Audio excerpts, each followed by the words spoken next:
Hello, my name is Michael Conti. I am a board certified behavior analyst, a black belt in Six Sigma, and an executive and wellness coach. I help companies improve their project management using Six Sigma, set up training and mentorship programs, and analyze behavior. So today we are going to talk about organized behavior management, making data our friend. Thank you for coming to my talk, and let's enjoy. So let's open this bad boy up and let's start the slideshow. All right. So the topics we're going to cover today are listed here. Some of the big ones that I want to touch upon is really understanding motivation is understanding energy. And we're going to have a little fun and talk a little thermodynamics to throw into the SHRM because why not? It's fun. We're also going to talk a little bit about what organized behavior management is. I'll refer to as OBM and some of its core principles. I like the challenge. I always like to challenge human resource departments. And so there's a little challenge in there. And then at the bottom, we're going to have two things to implement now to your systems and two things that you can implement in the near future. So it was early fall. We're having a company meeting. I was executive director of a company, multi-million-dollar company, had about 100 employees. And I remember we were having an executive retreat and my HR person showed me the numbers of the data about our employees. How much did it cost for their benefits? How much did it cost for training, which I had no idea the exorbitant amount of cost for training employees. And looking at that picture, that's how I felt. I felt completely overwhelmed with these numbers in front of me saying, this is where our company is losing a lot of our money and more importantly, losing our energy. We had an endless cycle of just constant hiring people, training them some, and then watching them leave and go out the door between 9 and 12 months. This toll, just took a big negative toll on myself, burnout with my executive team, my mid-level managers, just this constant cycle over and over again. And it was the first time really looking at all this data to really see through numbers how we need to make a change. And so key metrics that decide your company's fate are not necessarily in sales. And sales metrics are very important. They are an important piece of the puzzle. But I would argue, in order for company growth, the true measure of metrics really happen in human resources. Once a company can truly understand the metrics and the numbers and KPIs that human resources have, that is how companies really achieve the positive and exponential growth that we're all looking to seek, and more importantly, build sustainability for our companies and our employees. So I think in a lot of cases, a lot of HR talks also going on will cover something along the lines of how much does it cost to replace an employee. There's lots of different ways to look at it, but I like this fishing example when we're not looking at our data, when we are not pay attention to the numbers that we have in front of us. And so even entry-level employees, the people that first come into the system, it costs about 30 to 50% of their annual salary to replace them.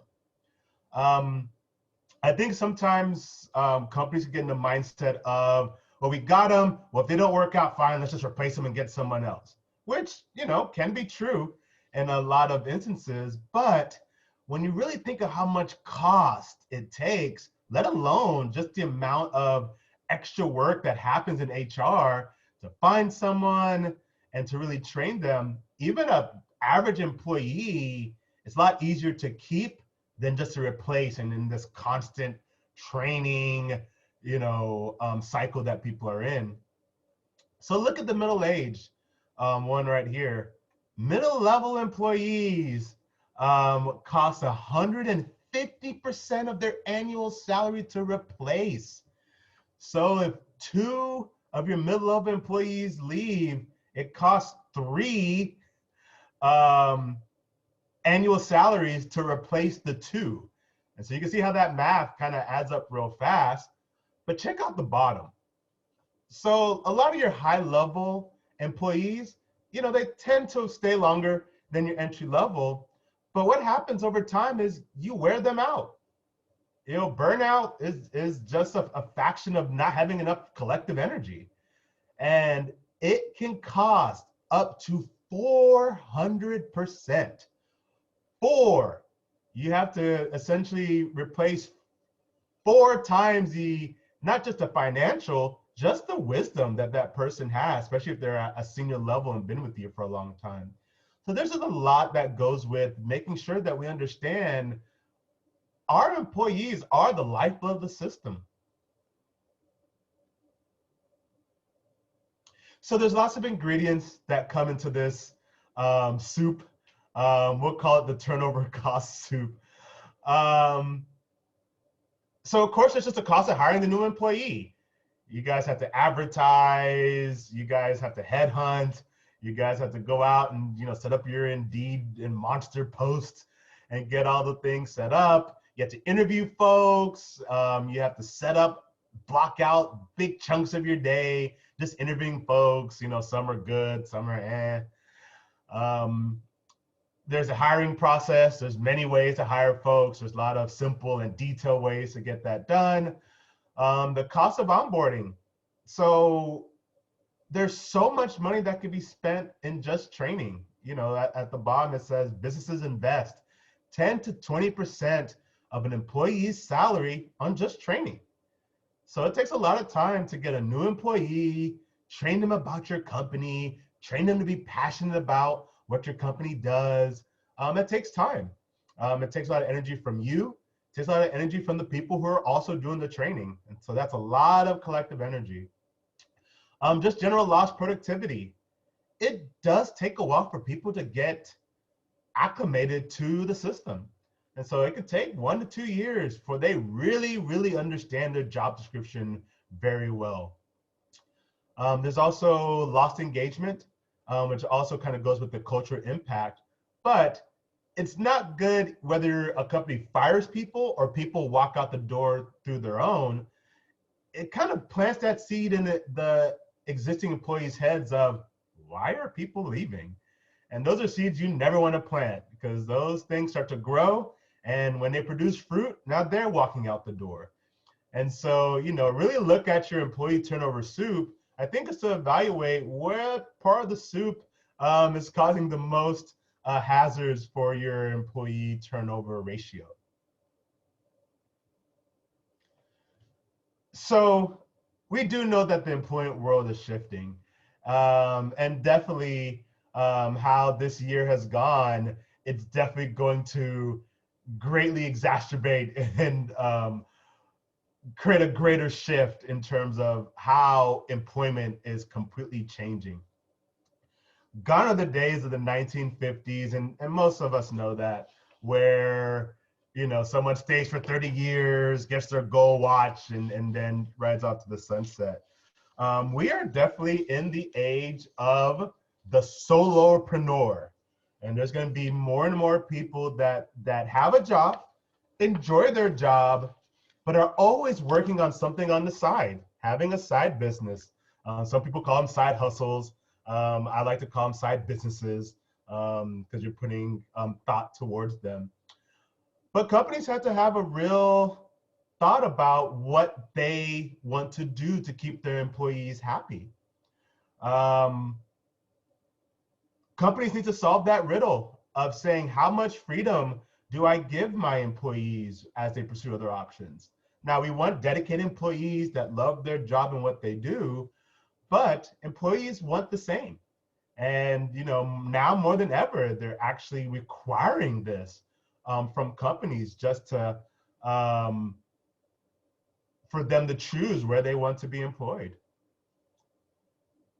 So this next slide really covers an interesting thing as we start to move forward to this rapidly shifting company culture. By 2025, which is not that far away, millennial generation will make up 75% of the workforce. So look at some of the things that they want from their employers. Of those from the millennial generation, 75% will take a pay cut to work for a socially responsible company. Even if they don't take a pay cut, they will move. If everything is equal, for a company that has a mission that aligns with their values versus a company that does not have a socially impacted mission at all.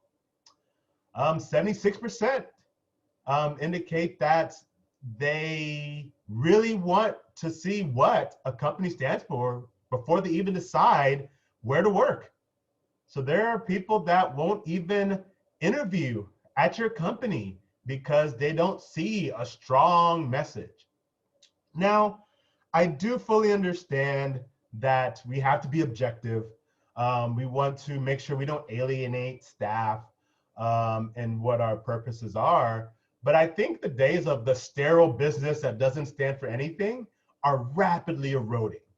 And so I think it's really an interesting thing to look at what the strong core values of the company are, provided with that strong mission statement, and really say, how can we make an impact? How can we energize our staff knowing that not only are they working for a paycheck, they are working for a cause? And so that's the key thing to look for your company is, are your employees working for a cause?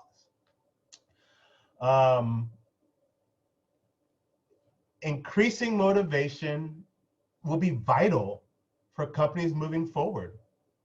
The companies that are able to capture the motivation of their employees are the ones that will still maintain this positive, sustainable, and exponential growth. So let's talk a little bit about motivation.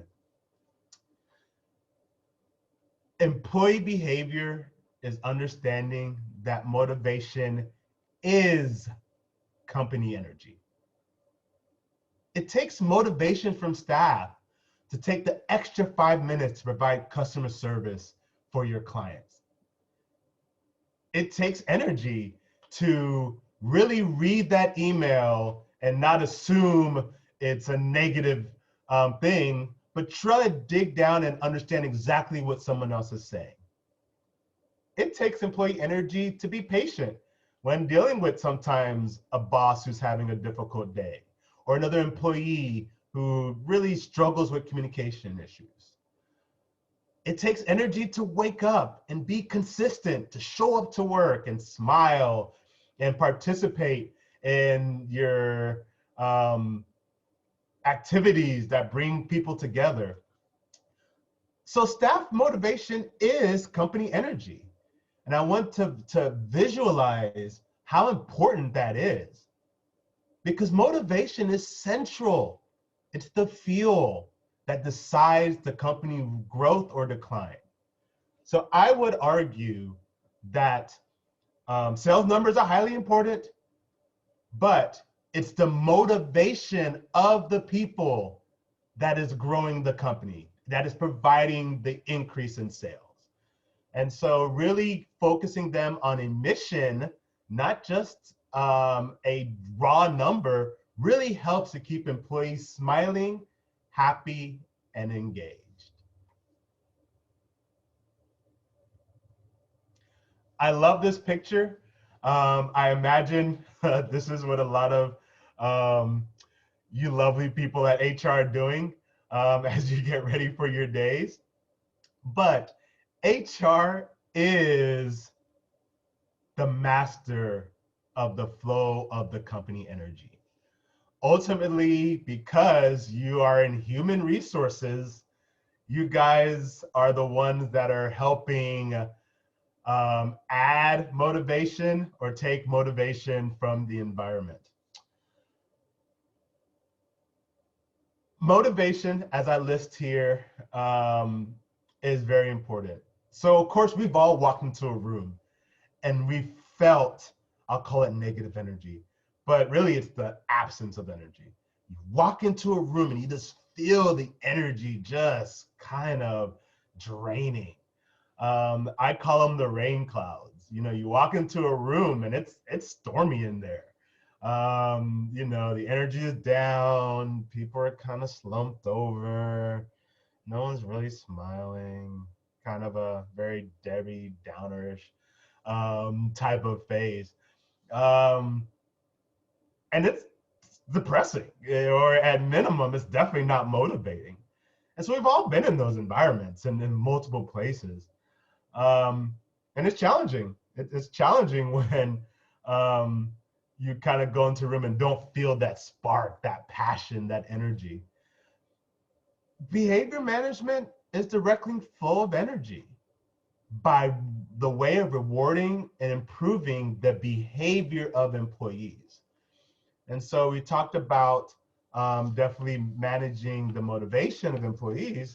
What we're really looking at is we're looking at energy, and that energy is seen through behavior. So we're gonna have a little bit of fun, because who doesn't want a little rules of physics to be applied to human resources? But it's a very important point that I do want to emphasize about energy. And energy is an abstract thing, and so I think it's hard when you start to discuss energy because it becomes too abstract. But I want to kind of help us visualize it a little stronger. And of course, what better way to do it than to talk a little bit about the first and second law of thermodynamics. So thermodynamics, the first law, which also is known as the law of conservation of energy, states that energy cannot be created or destroyed. It can only be transferred from one state to another, or from one entity to another. So how does this apply to human resources? Think about the messaging that human resource put out. Or better yet, think about how staff view human resources in general. You know, in most cases, human resources are the stop, no, and don't people. People get written up, that's through human resources. Firing happens through human resources. So kind of when anyone gets in any trouble or they're worried about anything in general, in most companies, human resources tends to be the bad guy. Is that providing positive energy into the company stratosphere? Or what I argue is that causing negative energy to go through the company. Now, we do have to fire people. We do have to write people up. So definitely I want to make that perfectly clear, but you have to be mindful of what energy that's putting out into the company system. And really, really thinking about how much positivity is coming from my department on a consistent basis to maintain and grow energy. And so the second law of thermodynamics really goes about entropy, which essentially is inertia or just the motionless of energy. And so it says here that entropy of any system that's isolated always increases. And so the example that they put here, which is a great example, is talking about a room. So when you go to clean a room, it's active. You're providing energy to that room. You're actively cleaning, wiping down surfaces, vacuuming. But what happens when you walk out of that room and leave it alone for a day? Still pretty clean. A week, still pretty clean. A month. Now dust has started to settle in places.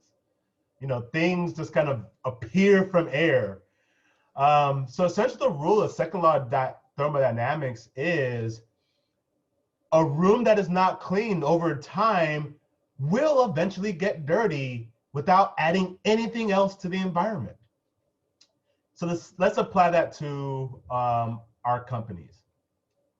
When you do not consistently provide energy towards these positive messaging, these HR departments, they will start to have entropy. They will start to decay.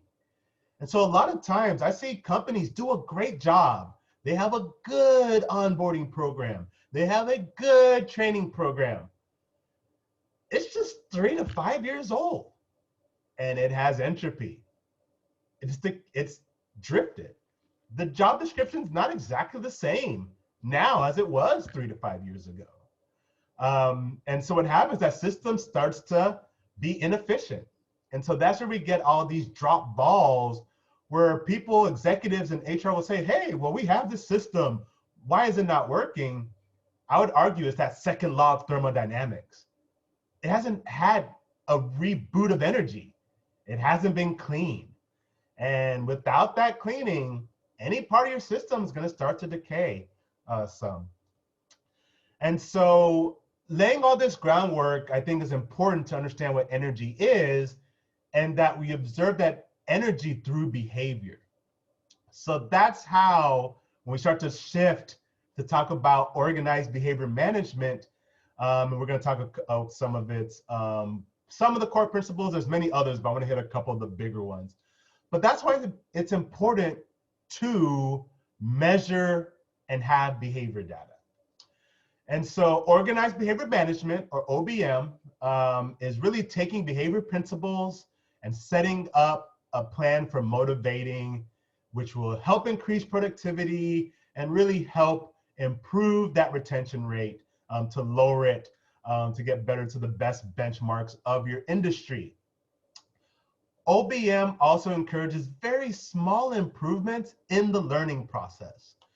I am big fans, and OBM practitioners are big fans of really encouraging and reinforcing processes, making sure we have end goals, because end goals are very important, but you want to reward the process of the goals.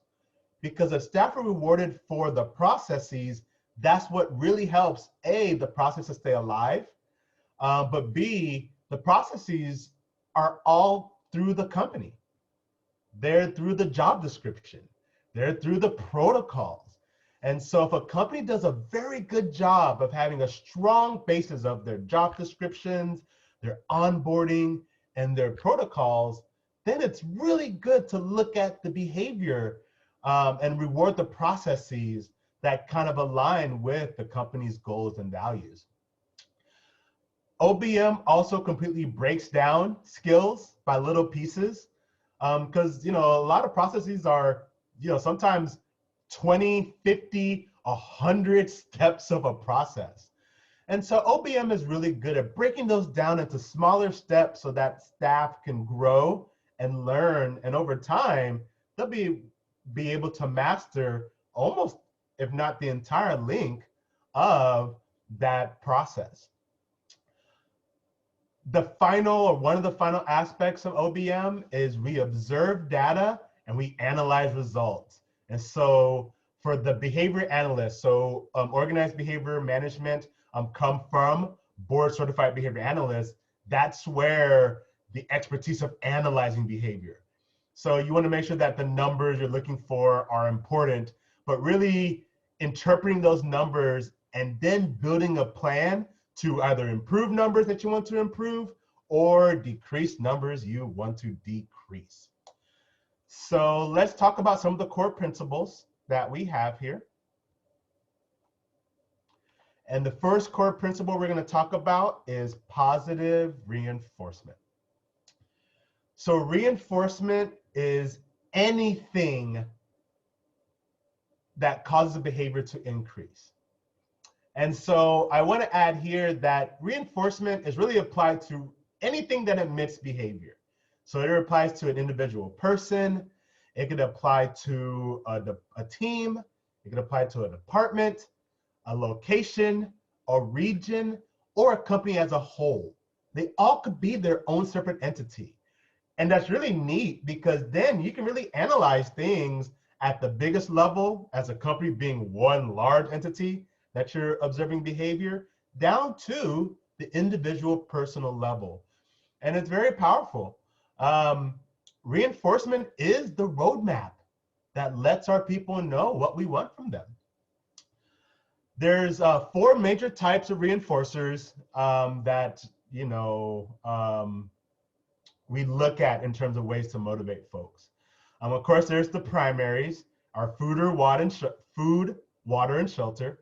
So those are things that without having them, it's kind of hard to function. Kind of hard to function if you don't have lots of sleep consistently. It's hard to have function for you guys who get hangry when you don't have food in your stomach. And so those are things that kind of have to be addressed in order for a human to think properly.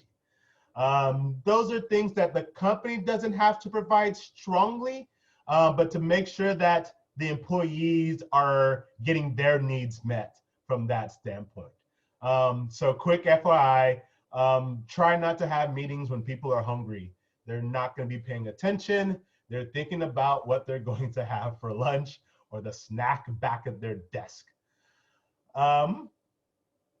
Secondary and tangible type reinforcers. I put toys here, but really they involve all the secondary things that we use to reinforce people.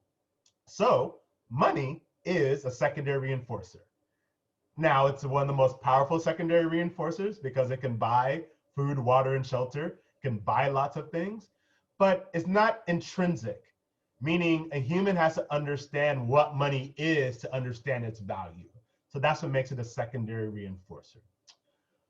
There are natural reinforcers.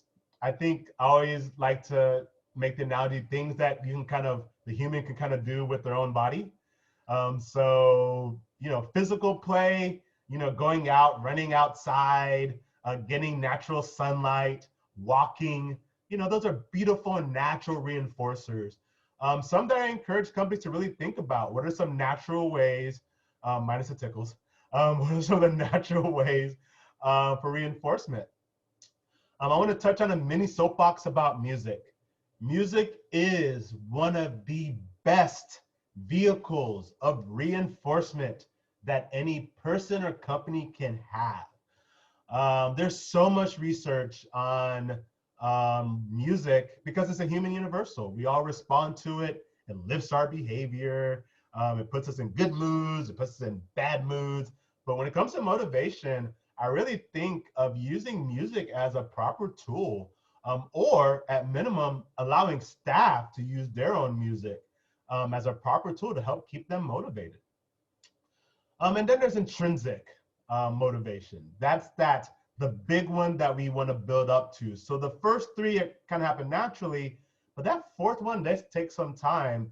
But that's what companies all want. We all want the last one, that self-determination. We want staff to do a good job because they want to do a good job. And it's important, but that takes time to grow. And even within your company, you kind of have to grow it. So I encourage to use a lot of the first 3 reinforcers to really build towards that strong 4th one. That's the employee who wakes up every day, they show up to work consistently, they smile, they're a team player, and they really help push the company forward. And so the more that from an HR perspective, you're advocating and pushing positive ways to reinforce staff, you're gonna get that bottom one. And that's the one that really is the strong propeller to keep your company moving forward. So there's contingent access. So contingency is really predicated on the fact that a person can have what they're looking for as long as they give a desired response. So going back to rewarding processes and the goal, I think is very important part of what makes a system work. I really like in terms of having small rewards after staff hit certain milestones. It's okay to give reinforcement for things like tenure, someone staying for a year, and rewarding anniversaries. But I would argue all raise systems should be built off of this sort of contingency. Now, you want to make sure the contingency is very achievable because you want people to not burn out trying to achieve the goal, but just small, simple steps really keep staff motivated for what you want, the processes, the protocols. And here, what I did for my former company is when staff hit a certain process milestone, contingent, were allowed to join different task forces.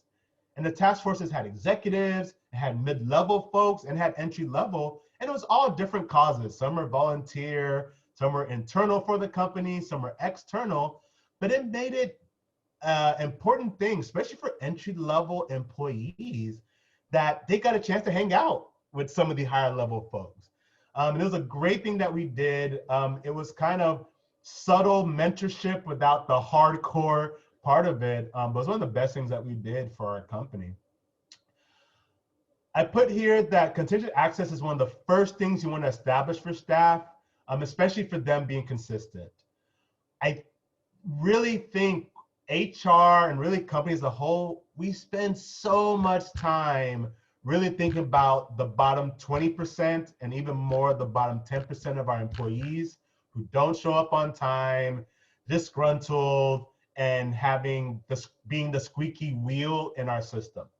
And we do have to address those folks.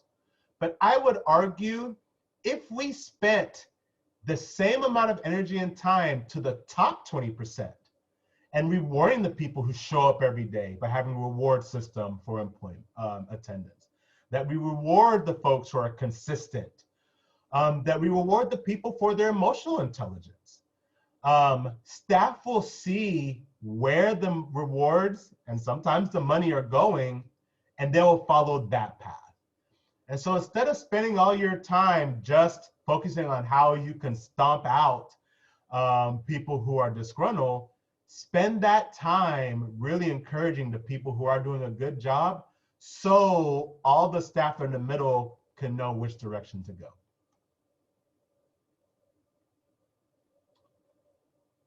So I have a little question, or really a food for thought. When it comes to, in particular, the employee of the month, does it really work? I would argue that in some cases it does have value, but in most cases, a general employee of the month, especially if you have more than 25 employees, is actually more damaging than it is positive. I would argue HR companies spend more time dealing with complaints about the employee of the month than receiving positive feedback that the employee of the month is having desired effect. Some of the reasons why is employees sometimes really don't know why they're getting the reward or what's the criteria on how the reward is decided. A lot of times it is slightly politicized. So-and-so did a good job. They made me happy that one day. Why don't you give them the reward for the month? Employee competition should not be a goal. Now, I do like competition. I think there's nothing inherently wrong with it, but it's not in best interest. Employees are purposely could sabotage each other in order to hit a metric. So I like supporting teams. We succeed as a team. And so sometimes employee of the month are counterproductive that way. Teams can't be employee of the month. It's really good to reward teams and locations and departments for the work that they collectively do. I think one of the big ones is this next point is I think managers, especially mid-level and high level, fall into a little bit of a trap. It's under the impression that I just need to reward my staff on a monthly basis and they will be happy. So even if you have a bigger reward at the end of the month, we as humans need constant, daily, weekly reinforcement. That's the, hey, good job. I really like the report that you did. So really managers getting out of the mindset of only one big reward once a month, really it's constant day in, day out, little 3 to 5 minutes of your time and attention, 3 to 5 minutes of HR just checking in with folks, just saying, how are you doing? And how are you feeling? That goes, that's a much more improved way of getting staff motivated than just this one time employee of the month. I know companies that will have 15 employees and they make sure that at least 12 of them once a month get it, and then they'll double up to make sure that includes everyone. Is probably not the best way to reward behavior that you want to see. So we'll talk about my company turnaround. And so, of course, when I, talked about the company, I talked about how my head was literally in my hands. I had lots of burnout. I'm looking at these numbers thinking, how did we get here? And so we started to commit a plan and said, okay, what are we going to do? How are we going to get ourselves to a point that we can turn this company around? We love what we did, but we really hated how it was running. And so we devised a plan, and it first started with a lot of things, but one of the biggest things we did is we did a survey. With 100 employees, anything above 50, you make it anonymous, and you ask a standard 20 questions. We had 20 to 30 questions that we asked. And that first year, the feedback was brutal. They said things that, were tough to look at and tough to read. But that information was priceless, near priceless. So we took all the information from the feedback. We had them grade different departments, had them grade our programs, our customer service. And of course, we had them that they can just make comments, as many comments as they wanted to. And so after we received all of it, we collected them all together. And for that next 60 days, we looked over what they said. We organized them in such a way of highest priorities with the company mission. And we made, our top 3 pain points that we wanted to solve. So 90 days after the survey, we had a company-wide meeting. We got everyone together, and we usually had those once a year. And we went over the survey. We had a 1 through 5 scale. So we went over, this is what the company as a whole views this department. This is what the company views the CEO. And it was an eye-opening experience, and it was one of the chief catalysts that really turned our company around. Because employees saw that not only did we allow them to vent and show the numbers, not hide behind them, but we actually had an action plan for the top 3. So we went over, here are the top 3 things as a company-wide that we need to fix. Here's how we are going to go about fixing them, and here's our general timeline. And automatically, within the first 3 months after that meeting, our retention rate reduced. Our rate of staff internal complaints reduced. And a lot of that was, a lot of staff realized that we are not perfect. No perfect company exists. But we, as administration, were actively doing the best we can to ease all the bottlenecks and pain points of employees so that they can do their job as quickly and as efficient as possible. And so we spent in total about 12 to 18 months. It was surveys, it was project management using Lean Six Sigma, which we'll talk about. It was setting up a strong training program. It was setting up a robust mentorship program. And it was really adjusting our interviewing onboarding. We realized that certain type of employees weren't a great fit for our company. And we were able to actually start to measure that with our best employees. And now we applied that in our interview. And so if you're at a company that's distressed, you cringe when you look at your Glassdoor and Indeed ratings, or you're just a company that's growing really, really fast. you know, I think sometimes the hard part about growing a company that's growing fast is the company's growing faster than the systems can catch up with it. And at some point, it starts to, you know, the roosters come home, and you know, you realize, oh shoot, I haven't updated the job descriptions. This don't even apply to the people that I need for this job. So there's always a way to improve, and that's kind of my goal and my passion in talking about this. And so let's get back to the lovely PowerPoint here. And we are going to have a little challenge. I like challenges. I think it's in my mentality to challenge folks in a positive way. So here's my challenge to human resources. Instead of being a passive system, which most HR companies are, that only are in action when they're looking to terminate, looking to get rid of, looking to stop something, that the department changes to a more dynamic one. HR should be on the front lines of giving out lots of positive messaging. I would argue they are the chief foundation of wellness for your company. Positive energy should flow through the HR department that goes through the rest of all the departments, because HR is one of the few ones that is completely universal.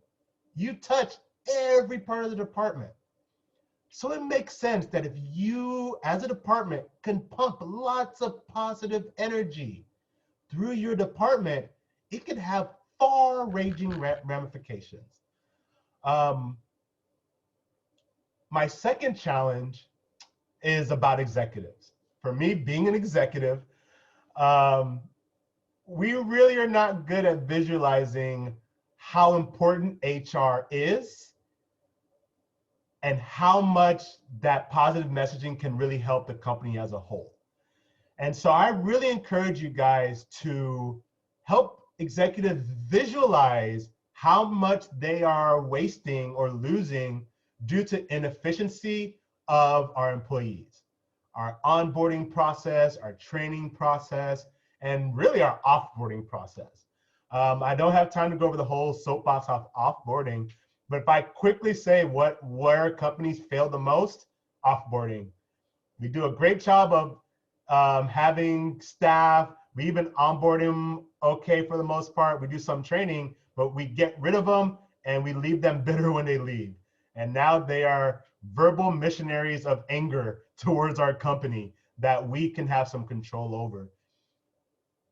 Help your executive by showing them numbers on how much it really costs to train, how much from the cost of the trainer, the HR, the onboarding, all the resources, the supplies. I think once it's visual and an executive can see it, that will start to create the catalyst for change. At the end of this talk, I will have my email address. If you send me an email, I have a general template that has some of that information. You're free to upgrade it. There's much room for it to be upgraded, but really visualizing that for executives, but also for yourself, will give you a sense of knowing what needs to be fixed and what needs to improve. So that is my challenge that I give to the Human Resource Department. So the Grim Reaper of data. It's funny when you mention data, people automatically want to cringe. It's almost like the ostrich with your face in the sand. You don't want to see it. You don't want to look at it because then you know you have to do something about it. Realize numbers are just numbers. Numbers don't have agendas. The number 2 doesn't hate you. We need to embrace data. And by embracing it, it's just to look at it. We don't have to, don't feel this inherent stress that you got the data, you have to have a plan within a week.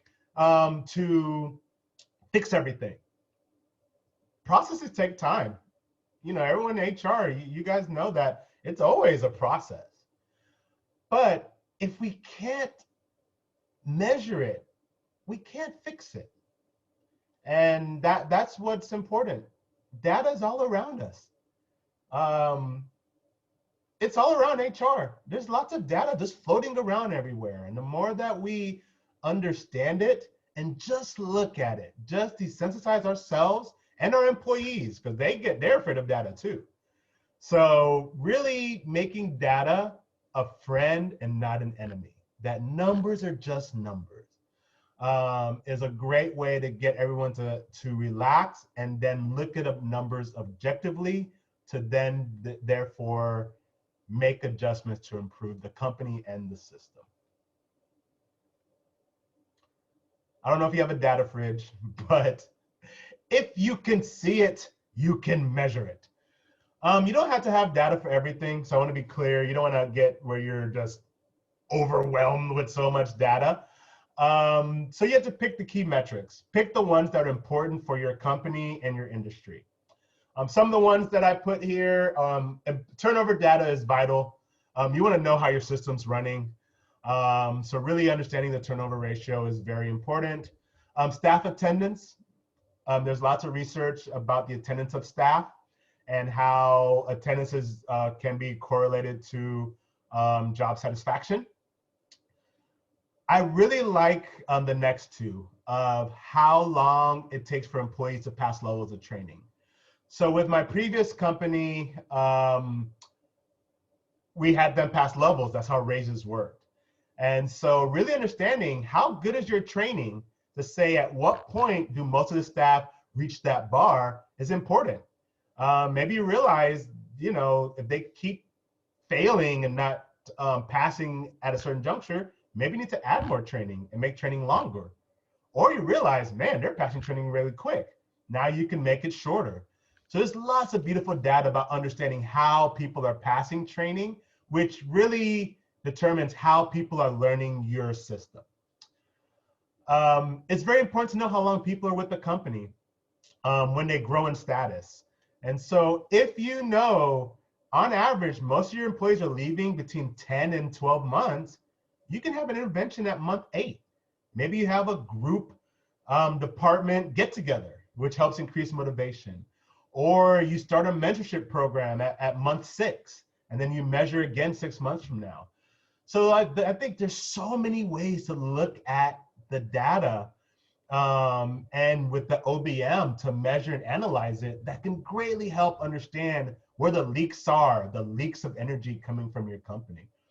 There's many more that kind of come with that, but you know, I think it's a very interesting and important thing to look at. So I mentioned before about project management. I'm a black belt in Six Sigma. Essentially, there are 8 wastes to any company, so I have them listed here. If you think about it, HR is a big factor in a majority of them. Some of the bigger ones is non-utilized talent. Many staff leave because is a hard glass ceiling for them in your company or a perceived glass ceiling for them. So that's where diversity, inclusion, and equity come into place. Really utilizing your talent and making sure that every employee has a path to grow as high as possible. Because if your company is growing and expanding, you're going to need people to grow and expand too at the same rate. So non-utilizing talent is important. Motion, you know, just unnecessary movement of employees, extra processing. HR touches on many of these things that really help to lower a company's growth rate. Like I put here, HR is fundamental on how staff are trained, coached, and mentored. So there's a power of turnaround. My company, Balance Coaching and Consulting, we work with the distressed companies and fast-growing companies, really helping their employee life cycle. And so now, so I sold that company that I had before, took a sabbatical, wrote a book, And now here, me and my employees are now helping other companies turn themselves around and improve, or if they're growing fast, help them build the systems so they don't grow themselves into a stressful situation.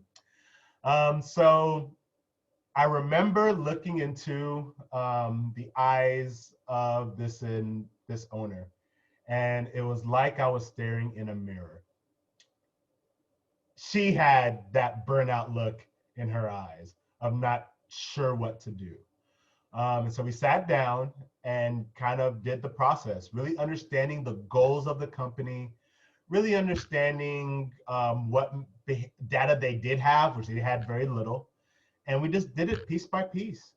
And we had an amazing 9-month turnaround. They had 100% retention turnover. Their turnover rate was 100%, meaning of their 50 employees, they had to hire at least 50. A small group stayed. But in a good 9-month period, and found that next year, we greatly reduced that turnover ratio. The staff were much happier. It was an eye-opening experience. It also helped me to realize that it's not just, luck that does it. It's a system. A system really helps to build something that's sustainable, that can help almost any company grow. So I have some things to leave with you. I have some things to leave with you guys.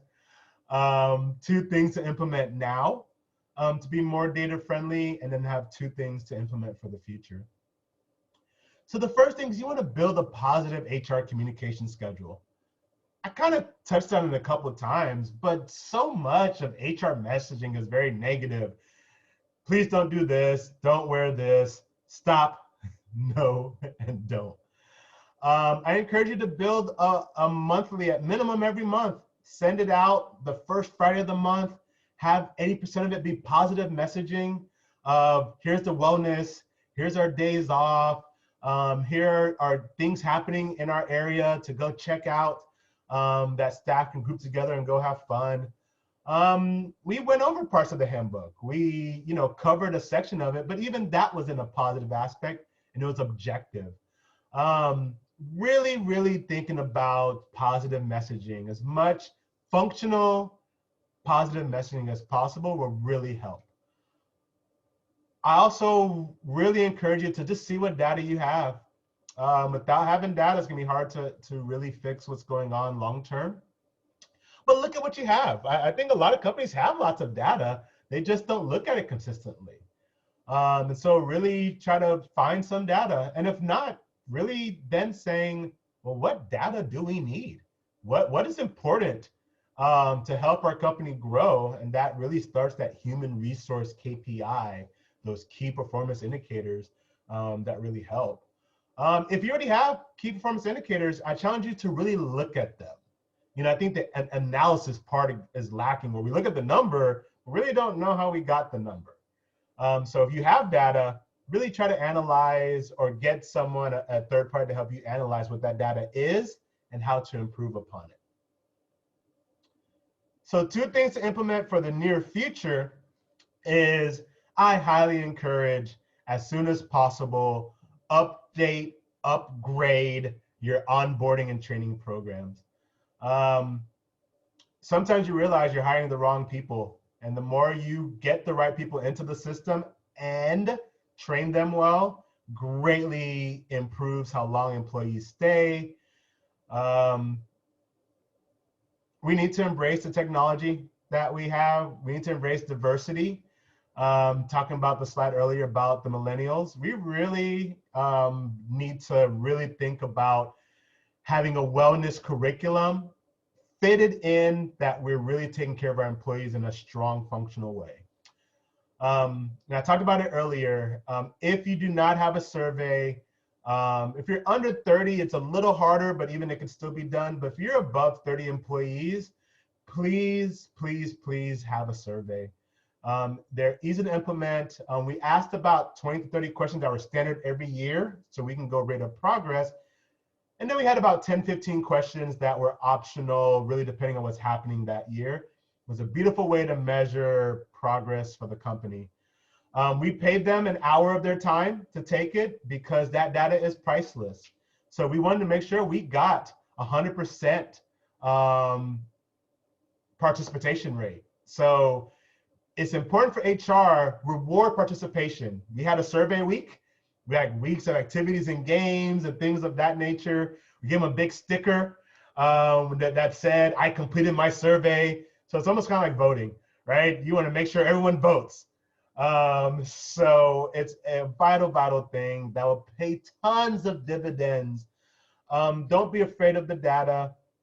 Even in this supercharged culture that we are currently, if people are angry, great. That is the best time to do a survey. You want to hear their frustration because now you know how to solve their pain points. I close with this. Success is not the key to happiness. Happiness is the key to success. If you love what you are doing, you will be successful. So I close in saying, if you focus on keeping your employees happy, then your company will be successful. So there's a little bit of information about me and who I am. If you're interested, I do have a free template that goes over the cost of an EE. It's a very generic template. Shoot me an email. I appreciate you taking the time for allowing me to speak to you. I appreciate SHRM and thanks SHRM for allowing this wonderful way to learn, grow, and help our companies move forward. Thank you again. Have a great day. Enjoy the rest of your talk.